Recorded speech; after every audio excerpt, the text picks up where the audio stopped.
মার্কিন কেন্দ্রীয় ব্যাংকের প্রধানকে পদত্যাগ করতে বললেন ট্রাম্প। এদিকে যুক্তরাষ্ট্রের বাণিজ্য ঘাটতি আরও বেড়েছে। জানাবো ট্রাম্পের বিগ বিউটিফুল বিল কি প্রভাব ফেলবে যুক্তরাষ্ট্রে।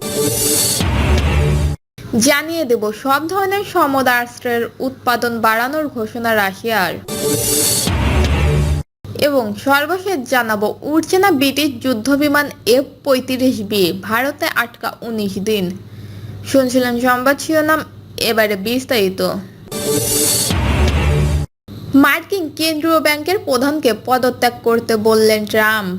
যুক্তরাষ্ট্রের কেন্দ্রীয় ব্যাংকের প্রধান জেরোম পাওয়েলকে অবিলম্বে পদত্যাগ করতে বলেছেন দেশটির প্রেসিডেন্ট ডোনাল্ড ট্রাম্প। নিজস্ব সামাজিক যোগাযোগ মাধ্যমে লিখেছেন, বেশি দেরি হয়ে গেছে, তার এখনই পদত্যাগ করা উচিত। পোস্টে তিনি একটি সংবাদ প্রতিবেদনের লিঙ্কও শেয়ার করেন, যেখানে বলা হয়েছে যুক্তরাষ্ট্রের একটি আবাসন নিয়ন্ত্রণ সংস্থা দাবি করেছেন পাওয়েলের বিরুদ্ধে তদন্ত হওয়া উচিত, কারণ তিনি ফেডারেল রিসার্চের ওয়াশিংটন সদর দপ্তরের সংস্থা কাজ নিয়ে ভুল তথ্য দিয়েছেন। ট্রাম্প তার প্রথম মেয়াদের জেরোম পাওয়েলকে এই পদে নিয়োগ দিয়েছিলেন, তবে পরে তিনি পাওয়েলের সিদ্ধান্তে অসন্তুষ্ট হয়ে বারবার সমালোচনা করেন, কারণ পাওয়েল সুদের হার কমায়নি।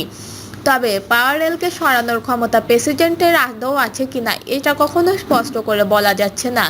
ডোনাল্ড ট্রাম্প বরাবরই জেরোম পাওয়েলকে সমালোচনা করলেও এবছরের শুরুতে তিনি বলেছিলেন তাকে বরখাস্ত করার কোনো ইচ্ছা তার নেই। ট্রাম্প চান ফেডারেল রিসার্চ যেন সুদের হার কমায়, যাতে অর্থনীতি আরও চাঙ্গা হয়।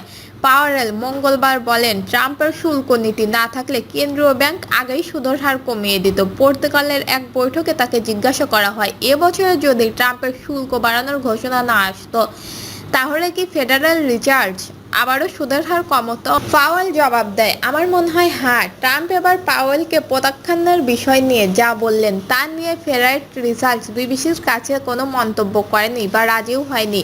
এবছরের শুরুতে হোয়াইট হাউসে ট্রাম্প আসার আগেই পাওয়েল বলেছিলেন, প্রেসিডেন্ট যদি আমাকে সরে যেতে বলেন তবুও আমি পদত্যাগ করব না, ও এটি আইন অনুযায়ী সম্ভব নয় যে প্রেসিডেন্ট জোর করে তাকে সরিয়ে দেবে। 1935 সালের এক গুরুত্বপূর্ণ সুপ্রিম কোর্টের রায় অনুসারে স্বাধীন ফেডারেল সংস্থা বোর্ড সদস্যগুলো শুধু গুরুত্বপূর্ণ কারণেই মেয়াদ শেষ হওয়ার আগেই সরানো যেতে পারে। তবে রাজনৈতিক নিয়ম ভাঙার ইতিহাস রয়েছে ট্রাম্পের। তিনি কিছু স্বাধীন সংস্থার প্রধানকে বরখাস্ত করেছেন, যেগুলো নিয়ে আদালতের চ্যালেঞ্জে উঠেছে। বুধবার ফেডারেল হাউজিং ফাইন্যান্সিং এজেন্সির প্রধান বিল পন্টে আগেও পাওয়েলের কড়া সমালোচনা করেছেন এবং তার বিরুদ্ধে তদন্তের দাবি করেছেন। তিনি এক্সে লেখেন, আমি কংগ্রেসকে অনুরোধ করছি জেরোম পাওয়েল রাজনৈতিক পক্ষপাত আর তার ভুলভাল তথ্যভিত্তিক সিনেট স্বাক্ষরে তদন্ত করা হোক। এতেই বোঝা যাবে যে তাকে সরানোর যথেষ্ট কারণ আছে। গত সপ্তাহে পাওয়েল সিনেটকে বলেন, ফেডারেল রিসার্চের সদর দপ্তরের খরচ ও বিলাসবহুল জিনিসপত্র নিয়ে সেই সব খরচ প্রকাশ করা হয়েছে তা অনেক দিক থেকে বিভ্রান্তিকর এবং ভুল। যুক্তরাষ্ট্রের বাণিজ্য ঘাটতি আরও বেড়েছে। মার্কিন প্রেসিডেন্ট ডোনাল্ড ট্রাম্পের আরোপিত শুল্ক অর্থনীতিতে এক বড় ধরনের প্রভাব ফেলছে এবং সরবরাহের চেইনকে বিঘ্ন করছে। ফলে মে মাসে যুক্তরাষ্ট্রের বাণিজ্য ঘাটতি প্রত্যাশার চেয়ে বেশি বেড়েছে। বিশ্বের বৃহত্তম অর্থনৈতিক দেশটি মে মাসে মোট $71.5 বিলিয়ন বাণিজ্য ঘাটতির রেকর্ড হয়েছে। এর আগে এপ্রিল মাসের ঘাটতির পরিমাণ ছিল $7.3 বিলিয়ন। দেশটির বাণিজ্য বিভাগের প্রকাশিত তথ্য অনুযায়ী দেখা যায়, মে মাসে আমদানি ও রপ্তানি উভয় কমে গেছে। মার্কিন আমদানি 0.1% কমে দাঁড়িয়েছে $350.5 বিলিয়ন। ভোক্তা পণ্যের আমদানি $4 বিলিয়ন কমেছে। বিশেষ করে পোশাক ও খেলনা আমদানির পতন ঘটতে দেখা গেছে, তবে গাড়ি ও যন্ত্রাংশের আমদানি বেড়েছে।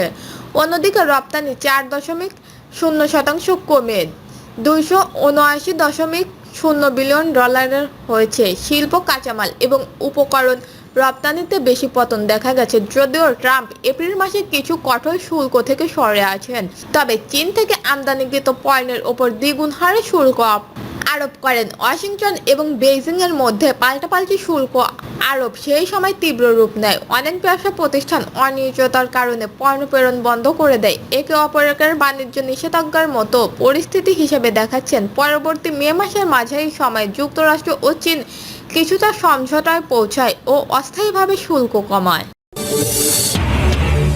বিগ বিউটিফুল বিল কী প্রভাব ফেলবে যুক্তরাষ্ট্রে?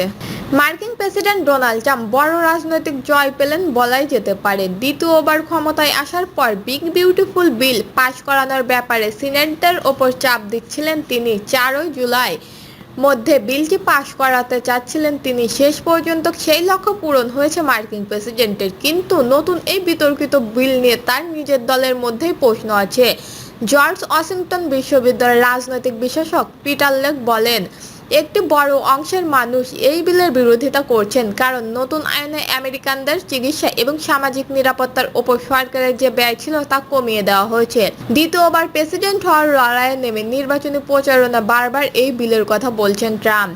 তিনি জানিয়েছেন ক্ষমতায় এলেন তিনি এই বিল বাস্তবায়িত করবেন। অবশেষে তা সম্ভব হলো। স্বাস্থ্য এবং নিরাপত্তা খাতে ব্যয় সংকোচ করার পাশাপাশি এই বিলে অবৈধ অনুপ্রবেশকারীরা এবং অভিবাসন প্রত্যাশীদের বিরুদ্ধে ব্যবস্থা নেওয়ার জন্য বিপুল পরিমাণ অর্থ ব্যয় করার অধিকার দেওয়া হয়েছে। জীবাশ্ম জ্বালানি ব্যবহার বাড়ানোর ব্যাপারে এই বিল বিপুল অর্থ ধার্য করা হয়েছে। পাশাপাশি সামরিক খাতে ব্যয় বাড়ানোর কথাও বলা হয়েছে এই বিলে। সাবেক প্রেসিডেন্ট জো বাইডেনের আমলে জলবায়ু পরিবর্তন নিয়ে বেশ কিছু গুরুত্বপূর্ণ সিদ্ধান্ত নেওয়া হয়েছিল। এই বিল সেই সিদ্ধান্তগুলোকে রদ করে দেওয়া হচ্ছে। অবৈধ অনুপ্রবেশ বন্ধের প্রকল্প ট্রাম্প গ্রহণ করেছে, তাতে ব্যয় করা হচ্ছে 178 বিলিয়ন মার্কিন ডলার। মেক্সিকোর সীমান্ত প্রাচীরের তৈরিতে এই অর্থ খরচ করা হবে বলে জানানো হয়েছে। সীমান্তে পুলিশ সংখ্যা বাড়ানো হবেও বলেও জানিয়েছেন ট্রাম্প। সামরিক খাতে ব্যয় করা হবে 153 বিলিয়ন মার্কিন ডলার। এর মধ্যে বিশেষ গুরুত্ব দেওয়া হয়েছে মিসাইল এবং যুদ্ধজাহাজ তৈরিতে। পরমাণু অস্ত্র তৈরিতে বেশ কিছু অর্থ ব্যয় করা হবে বলেও জানা গেছে। তবে পরিবেশবিদরা সবচেয়ে বেশি চিন্তায় জীবাশ্ম জ্বালানি নিয়ে। প্রচারে ট্রাম্প একটি কথা বারবার বলেছেন, ডিল বেবি ডিল, অর্থাৎ নতুন করে খনিজ তেল উৎপাদন ও উত্তেজনা শুরু করতে হবে। এই বিল সেই খাতে ব্যয় ধার্য করা হবে, তোলা হবে প্রাকৃতিক গ্যাসও। এর আগে বিকল্প শক্তির জন্য সরকার যে অর্থ ব্যয় করেছিলেন তা বদলে নেওয়ার নীতি নিয়েছেন ট্রাম্প। ইলেকট্রনিক গাড়ি ছাড়া বন্ধ করে দেওয়া হবে সব গাড়ি। ট্রাম্পের এক সময়ের বন্ধু ইলন মাস্ক থেকে রিপাবলিকান দলের একাধিক সদস্য এই বিলের বিরোধিতা করেছেন। তাদের অভিযোগ, ট্রাম্প মার্কিন অর্থনীতিকে খাদের ধারে নিয়ে দাঁড় করাচ্ছেন। এর ফলে যে কোনো সময় বিপর্যয় ঘটতে পারে। পাশাপাশি যেভাবে জলবায়ু পরিবর্তনের বিষয়গুলো উড়িয়ে দেওয়া হচ্ছে তা নিয়ে বহু বিশেষজ্ঞরা আশঙ্কা প্রকাশ করেছেন। ট্রাম্পের অভিবাসন নীতি নিয়েও প্রশ্ন উঠতে শুরু করেছে দেশটির ভেতরে।